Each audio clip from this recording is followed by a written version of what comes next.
The official record declared the case of Eleanor Vance unsolved, a cold case gathering dust in the archives of the Willow Creek Sheriff's Department. Yet, in the quiet, tree-lined streets of Willow Creek, everyone knew exactly who had taken her life, a truth whispered behind cupped hands and confirmed with grim nods. The law had closed its books, but the town had never stopped staring at its killer. It was a Monday morning, a little past sunrise on October 27, 1997, when the first whispers turned to screams. The air was crisp, carrying the scent of damp earth and wood smoke, typical of a New England autumn. Eleanor Vance, 22 years old, hadn't shown up for her shift at the Willow Creek Public Library, a place she cherished almost as much as her antique poetry books. Her co-worker, Martha Higgins, a woman known for her punctuality and her sharp sense of worry, called Eleanor's tiny cottage on Elm Street. No answer. Martha, a friend as much as a colleague, felt a prickle of unease. Eleanor was not one to miss work without a word. By 8:30 a.m., Martha was pulling her old Buick into Eleanor's gravel driveway. The cottage itself was a picture postcard of rural charm: white picket fence, overflowing window boxes, a porch swing swaying gently in the morning breeze. But something was wrong. The front door, usually locked even when Eleanor was home, stood ajar. Martha pushed it open, a knot tightening in her stomach. The house was too quiet. The soft light of dawn filtered through the lace curtains, illuminating dust motes dancing in the stillness. A faint, cloying sweetness hung in the air, a scent Martha couldn't immediately place, but knew was fundamentally wrong. She called out Eleanor's name, her voice trembling slightly. No reply. Stepping further inside, she noticed a scattering of overturned books in the small living room. A ceramic vase shattered on the floor, its dried flowers strewn like fallen soldiers. A chilling sense of invasion, of violation, settled over her. The sweetness in the air grew stronger, metallic now, unmistakable. It was the scent of blood. She followed the morbid trail, her heart hammering against her ribs, past the small kitchen through a short hallway, to the bedroom door which stood slightly ajar. What she saw there would haunt her dreams for decades. Eleanor Vance lay on her floral-patterned rug, her dark hair fanned out like a macabre halo, her eyes wide open, staring at a ceiling she could no longer see. A single, deep laceration across her throat. The room was a tableau of violence and quiet desperation. A small wooden chair was overturned, a bedside lamp shattered. There were signs of a struggle, but no signs of forced entry. It looked like Eleanor had known her attacker, or at least had let them in willingly. Martha didn't touch anything. She didn't have to. The horror was self-evident. She stumbled back out, her hands shaking, fumbling for her ancient flip phone to dial 901, her voice barely a coherent whisper when the operator finally answered. "Eleanor? Elm Street. She's dead." Eleanor Vance was by all accounts a quiet soul. She had moved to Willow Creek 5 years prior after inheriting the small cottage from her great-aunt. She worked at the library, an ideal job for a young woman who devoured books with a passion. She was kind, thoughtful, always ready with a gentle smile and a recommendation for a forgotten author. She volunteered at the local animal shelter, sang in the church choir, and once a week, read stories to the children at Willow Creek Elementary. She had no enemies, no known disputes, no dark secrets. Her life was an open book, as gentle and predictable as the turning of the seasons in Willow Creek. This made her murder all the more incomprehensible, a jagged tear in the fabric of their peaceful community. Who would want to harm Eleanor Vance? More importantly, who could? Sheriff Thomas "Tom" Miller arrived on the scene quickly, his face grim.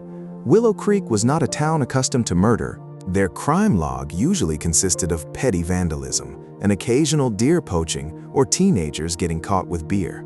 This was different. This was visceral. The state police were called in, forensic teams swarming the small cottage, their bright lights and quiet movements a stark contrast to the small town's stunned silence. They documented everything: the position of Eleanor's body, the scattered books, the broken vase, the faint impressions in the damp soil outside the window. They found no weapon. They found no obvious fingerprints matching any known offenders. What they did find was a single silver button, small and tarnished, clutched in Eleanor's right hand. A small detail, easily overlooked, but potentially critical. The initial days of the investigation were a whirlwind of activity. Every resident of Willow Creek felt the chill of fear and suspicion. Neighbors were interviewed, friends questioned, her modest social circle meticulously mapped out. Eleanor hadn't had a serious boyfriend since high school, rarely dated, and her interactions with men were always formal and brief. This immediately ruled out a crime of passion in the typical sense. Robbery was also quickly dismissed. While the house was disturbed, nothing of significant value seemed to be missing. Her small purse with $20 in it was still on the kitchen counter. Her grandmother's antique locket was still around her neck. This was not a random act of violence. This was personal. This was targeted. As the official investigation spun its wheels, a different kind of inquiry began in Willow Creek. It was an unspoken, collective investigation fueled by local knowledge and gut instinct. And very quickly, almost immediately, a single name began to circulate, whispered from porch to porch, across grocery store aisles, and in the hushed corners of the local diner: Bobby Miller. Not Sheriff Miller, but Robert Bobby Miller, a distant cousin of the sheriff, a man known throughout Willow Creek for his unsettling presence, his quick temper, and a history of making women uncomfortable. Bobby was the town's black sheep, a drifting handyman who lived in a rundown trailer on the outskirts, doing odd jobs for cash.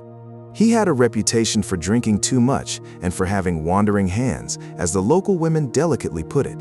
He'd been arrested once for assault years ago, but the charges were dropped due to lack of evidence and the victim's reluctance to testify. He was the kind of man everyone avoided eye contact with, the kind of man who made you instinctively lock your car doors. The silver button found in Eleanor's hand became a focal point of this informal town inquiry. Everyone knew Bobby Miller was rarely without his worn denim jacket. The jacket, a relic from his construction days, was famously held together by mismatched, tarnished silver buttons. Could it be? Was this the clue, the definitive piece of evidence the police needed? When state police detectives interviewed Bobby Miller, he was cooperative, almost too cooperative. He claimed he had been home alone all night, drinking. He seemed genuinely surprised by the news of Eleanor's death, or at least he put on a good show. His trailer was searched, his few possessions inventoried. No obvious bloody clothes, no weapon, no anything. When asked about his jacket, he produced it. A dark denim monstrosity, faded and stained. Every button was present. A small, almost imperceptible tear near the bottom hem, where a button might have been pulled off, was noted but dismissed as common wear and tear. But E provided an alibi vague but difficult to definitively disprove. He'd been drinking alone, no witnesses. He gave a blood sample, his fingerprints were taken. He passed a polygraph test, a detail the state police highlighted, eager to move past the community's easy assumptions. Polygraphs, however, are notoriously unreliable and inadmissible in court. The town, however, didn't care about the polygraph. They cared about the pattern. They remembered the way Bobby would sometimes loiter near the library after Eleanor's shift, leaning against his rusty pickup, watching her walk home. They recalled the time he'd made an inappropriate comment to her at the annual town fair, only to be sharply rebuked by Eleanor's friend, Martha. These weren't criminal acts, but they painted a picture of an obsession, a fixation, and now Eleanor was dead. What do you think makes a community so certain, even when official evidence isn't enough for a conviction? Let us know your thoughts in the comments below. The sheriff, Tom Miller, was in an unenviable position. Bobby was his cousin, a fact that complicated matters immensely in a small town. Tom was known as an honest man, respected by most, but there were whispers too, whispers that he might be protecting his own, however unconsciously. He assured the town that Bobby was being investigated just like anyone else, but the assurances rang hollow against the backdrop of Bobby's continued presence in Willow Creek, seemingly untouched by suspicion in the eyes of the law. Weeks turned into months. The leads dried up. The initial fervor of the investigation waned. The state police, with no new physical evidence, no eyewitnesses, no confession, eventually classified Eleanor Vance's murder as a cold case. The file was closed. The official conclusion was that the killer remained unknown.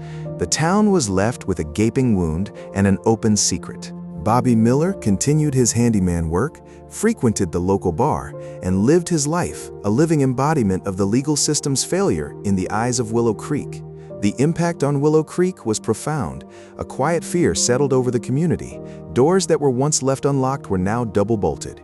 Children were walked to school, not allowed to roam freely. The innocence of the town had been irrevocably shattered, replaced by a pervasive anxiety, and underlying it all, a simmering resentment towards the authorities who had, in their opinion, failed to deliver justice. How do you recover from such a betrayal, not just of safety, but of truth itself? Eleanor's parents, the Vances, never truly recovered. They sold their small farm on the outskirts of Willow Creek a few years after Eleanor's death, unable to bear the constant reminder of their daughter's unsolved murder and the glaring presence of the man they, too, believed responsible. They moved far away, seeking solace in anonymity, but the wound remained unhealed. Her older brother David, a quiet man who had always doted on Eleanor, became a shadow of his former self. He spent years poring over newspaper clippings, police reports, and even hired a private investigator for a short time, but found no new leads, only confirmation of the same dead ends the police had hit. He knew what the town knew, and that knowledge was a heavy burden. The town itself became a custodian of Eleanor's memory and the collective knowledge of her killer. Every anniversary of her death, a small bouquet of wildflowers would appear at the base of the old oak tree near the library, a quiet tribute, a silent protest against forgetfulness. The older women of the town would recount the story to newcomers, their voices hushed, their eyes darting towards wherever Bobby Miller might be. It was a cautionary tale, a lesson in the limits of justice, and a testament to the enduring power of community memory. Years passed, a decade, then two. Bobby Miller grew older, his hair thinner, his swagger less pronounced, but the unsettling aura around him never faded. He continued to live in his dilapidated trailer, a pariah in plain sight. He never married, never held a steady job, living off meager earnings and the occasional state benefit. He was the embodiment of the town's grievance, a constant, irritating reminder of the night Eleanor Vance died and the justice that never came. There were moments, brief flickers of hope, when the case seemed poised to reopen. In 2005, a new cold case unit was established at the state level, and a detective, Sarah Chen, took a fresh look at the evidence. She reviewed everything. The initial crime scene photos, the forensic reports, the interview transcripts.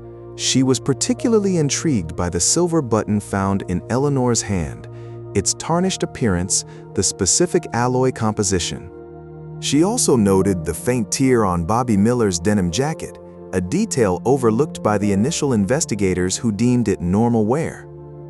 She wondered if a more advanced forensic analysis could connect the button definitively to that tear. Detective Chen also re-interviewed several townsfolk, carefully picking through the layers of rumor and gossip for any shard of forgotten truth. She spoke to Martha Higgins, who, years later, vividly recalled a conversation she'd overheard between Eleanor and Bobby a week before the murder. Bobby had been insistent, almost aggressive, about taking Eleanor out. Eleanor, uncomfortable, had politely but firmly refused, stating she wasn't interested. Martha had intervened then, pulling Eleanor away. This encounter, while not directly proving anything, painted a clearer picture of Bobby's persistent attention and Eleanor's clear rejection, potentially establishing a motive of rage or perceived slight. Detective Chen was thorough, relentless. She sent the silver button, along with a scrap of Bobby's jacket, obtained from an old evidence bag, from his prior assault arrest, to a specialized lab for microscopic analysis, hoping to match the metal composition and the fabric fibers. The results came back inconclusive. The button's metal was common, and while the tear on the jacket could have been consistent with a button being ripped off, there was no definitive fiber match, no unique signature that screamed this came from that. The lack of a conclusive forensic link, coupled with Bobby's past polygraph and lack of a direct eyewitness, meant that while suspicion intensified, concrete courtroom-ready evidence remained elusive. It was a moment of profound frustration for Detective Chen, a chilling example of how close, yet so far, justice can be. If you find these deep dives into the hidden corners of justice-compelling cases where the truth feels just out of reach, consider subscribing to Verita Crime for more stories that demand answers. The contradiction became the defining characteristic of the Eleanor Vance case. the complete certainty of a community versus the impenetrable barrier of legal proof. The law demands evidence beyond a reasonable doubt, a burden of proof that is rightly high. But what happens when that burden cannot be met, despite an overwhelming consensus from those who lived through the events? The town had its own form of justice, a social ostracization that became Bobby Miller's life sentence. He was never charged, never convicted, but he was forever marked. Bobby Miller's own life became a testament to this unofficial verdict. He was refused service in certain establishments, found his handyman jobs drying up, and lived a solitary existence. His name was synonymous with suspicion. He moved through Willow Creek like a ghost, seen but deliberately ignored, a man whose guilt was carved into the very landscape of the town, even if it wasn't etched into a court document. He never left Willow Creek. Perhaps he believed he had nothing to run from. Or perhaps in a twisted way, the silent condemnation of the town was its own unique prison, one he couldn't escape. Ou talvez, de uma forma distorcida, a condenação silenciosa da cidade fosse sua própria prisão única, da qual ele não podia escapar. E era uma prisão construída não com barras de aço, mas com o peso invisível de olhares desviados e sussurros abafados.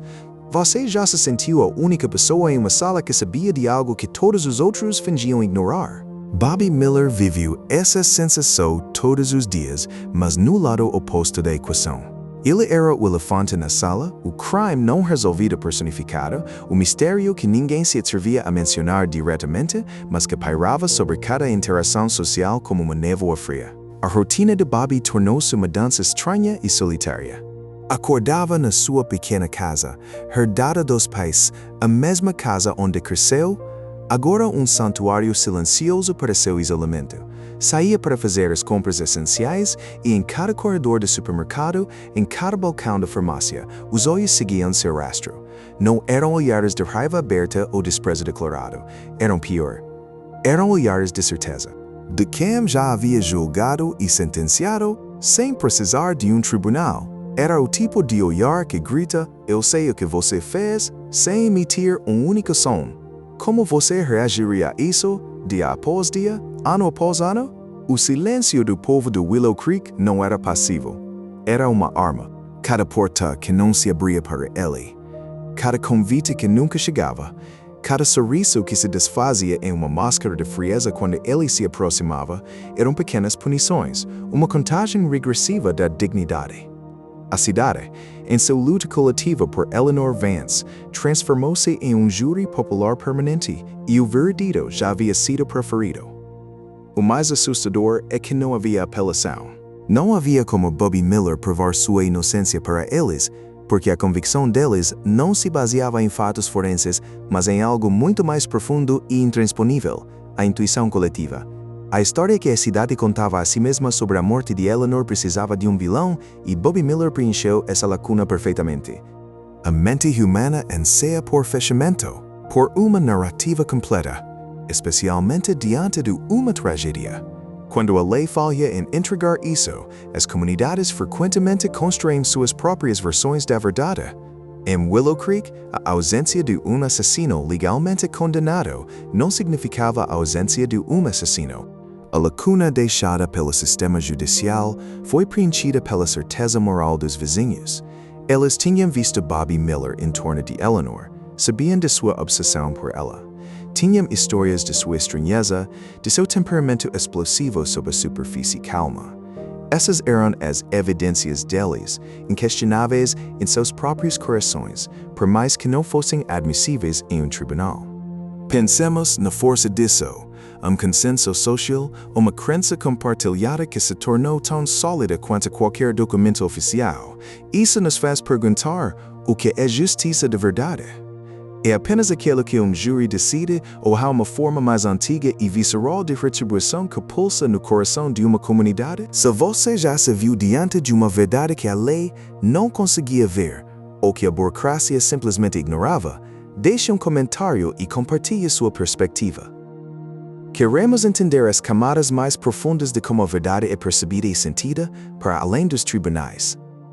A vida de Bobby, antes de Eleanor, era a de um homem quieto, trabalhador, pouco socialmente desajeitado, mas inofensivo. Após Eleanor, sua identidade foi irremediavelmente alterada. Ele não era mais Bobby Miller, o faz tudo louco, o homem que consertava seu telhado. Ele era Bobby Miller, o assassino da Eleanor, uma etiqueta invisível, mas indelével, costurada em cada fibra de sua existência. Até mesmo o ato de caminhar pela rua, que para a maioria de nós é gesto de liberdade. Para ele era ato de autoexposição a essa censura silenciosa. O desespero de tal situação, o fardo de ser constantemente visto como culpado por algo que você talvez não tenha feito, é quase inimaginável. Ou talvez ele tenha feito. Essa é a terrível incerteza que a cidade carregava e projetava sobre ele.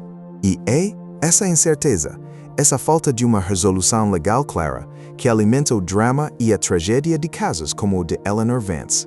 A ausência de ponto final oficial permite que a história continue a ser escrita nas mentes das pessoas, moldada por medos, suspeitas e, por vezes, preconceitos.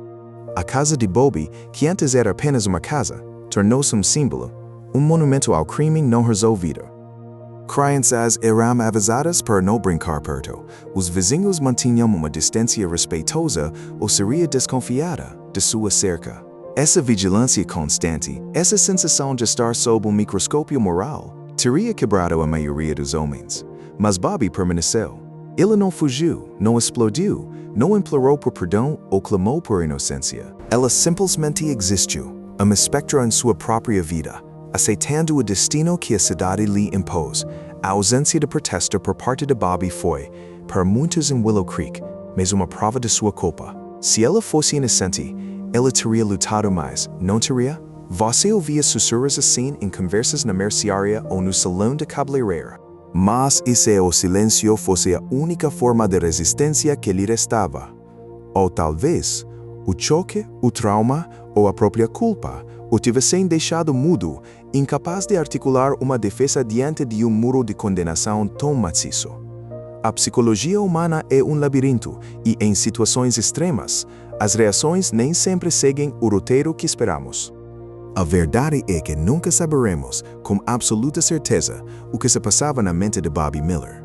A história de Eleanor Vance não termina com algemas e martelo batendo em uma corte.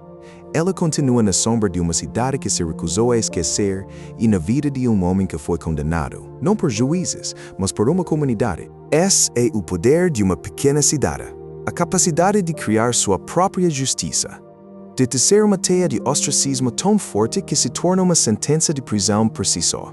Histórias como a de Willow Creek nos forçam a questionar o que realmente significa justiça. Se você valoriza a exploração de casos que desafiam nossas certezas, que se aprofundam na complexidade da natureza humana e nos limites da lei, considere se inscrever para mais investigações profundas.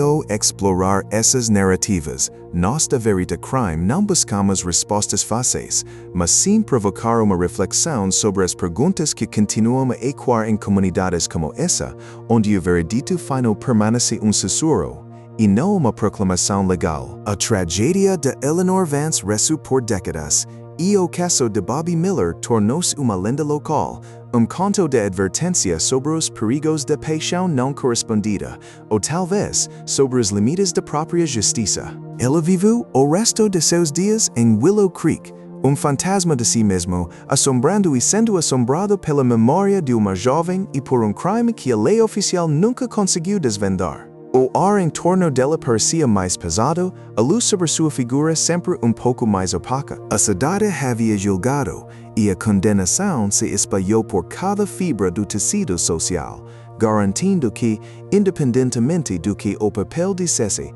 Bobby Miller jamais seria livre.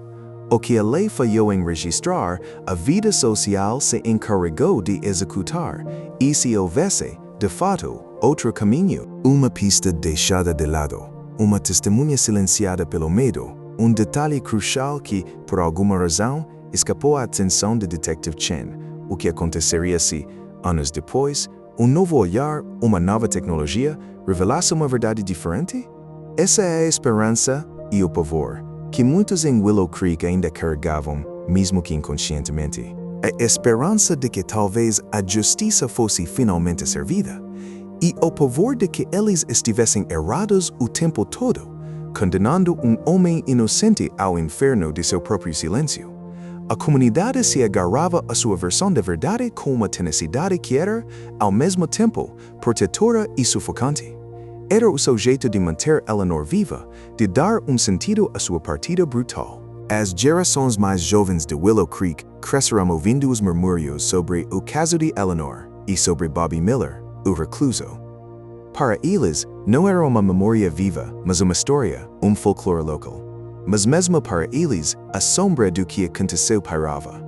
Eles viam Bobby envelhecido e curvado e sabiam por osmose social que ele era o homem cujo nome estava para sempre ligado a mistério sombrio.